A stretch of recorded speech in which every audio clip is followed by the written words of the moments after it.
دوست پوچھتے رہتے ہیں کہ آپ اہل حدیث کیوں؟ ارے میں اہل حدیث ہوا ہی نہیں تھا کبھی.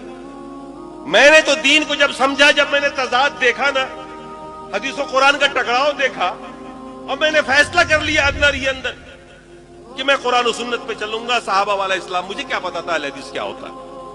ہم کو تو بچپنے سے پڑھایا گیا کہ اہل حدیث کو ساقی رسول ہوتا ہے، یہودی ہوتا ہے، رسول کو مانتا ہی نہیں.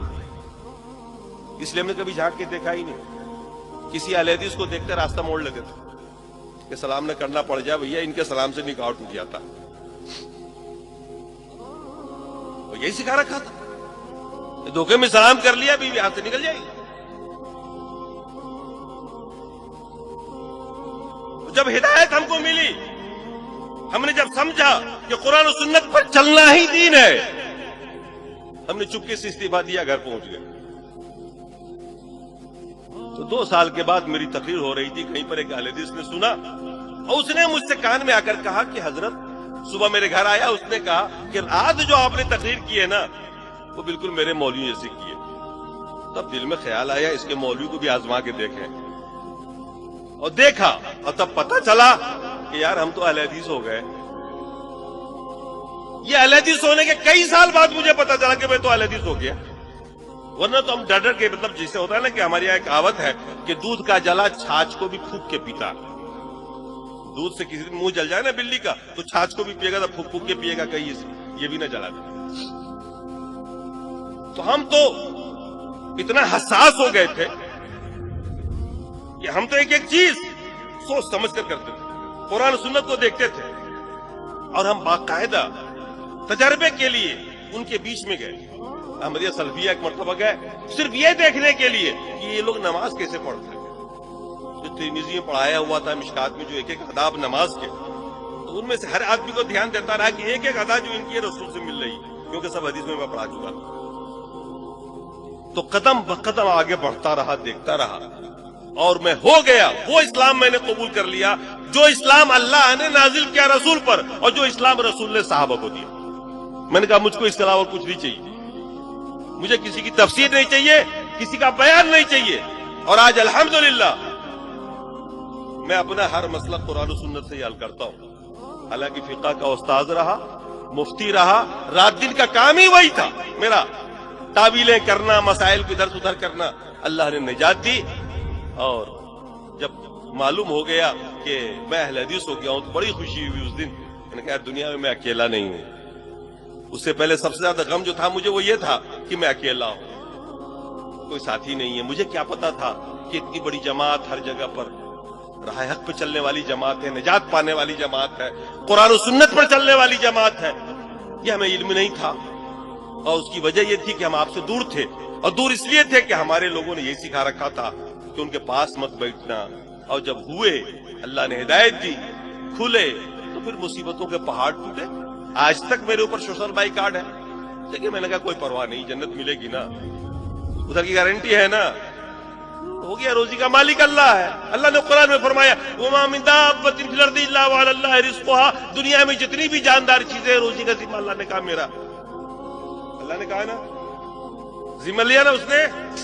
آپ کی جنت کی ذمہ داری لیے کیا؟ آپ کی جنت کی بھی لیے کیا؟ لیے کیا کہ تو جنت میں ہر حال میں ڈال دوں گا؟ نہیں نہ لیے.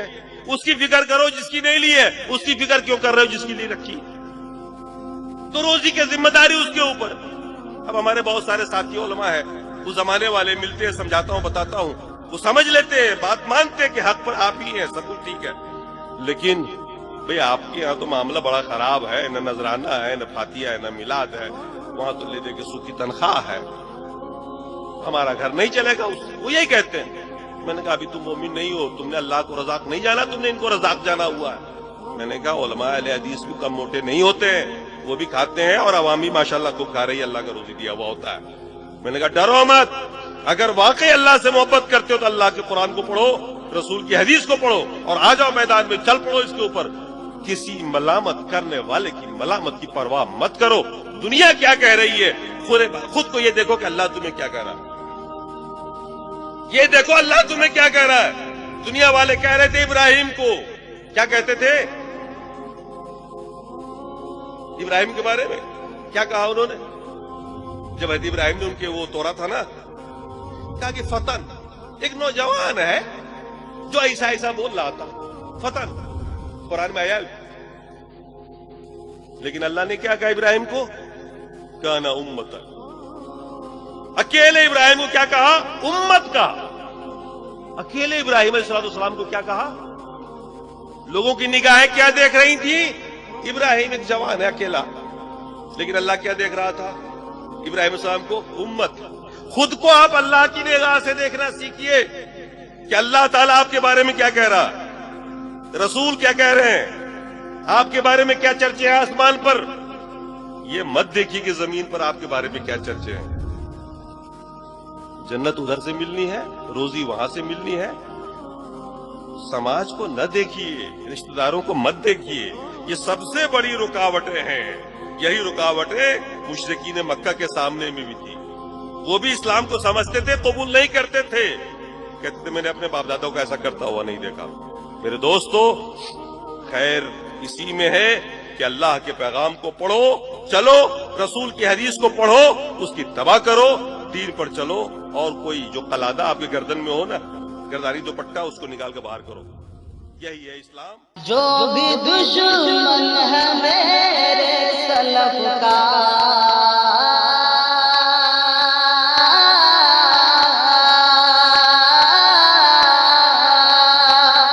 جو بھی دشمن ہے میرے سلف کا، جل رہا تھا جلا ہے جلے گا.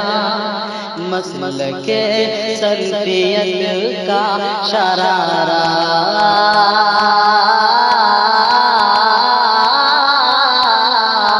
مسلک سلفیت کا شرارہ، ہائے روشن رہے گا. مسلک سلفیت کا شرارہ، ہائے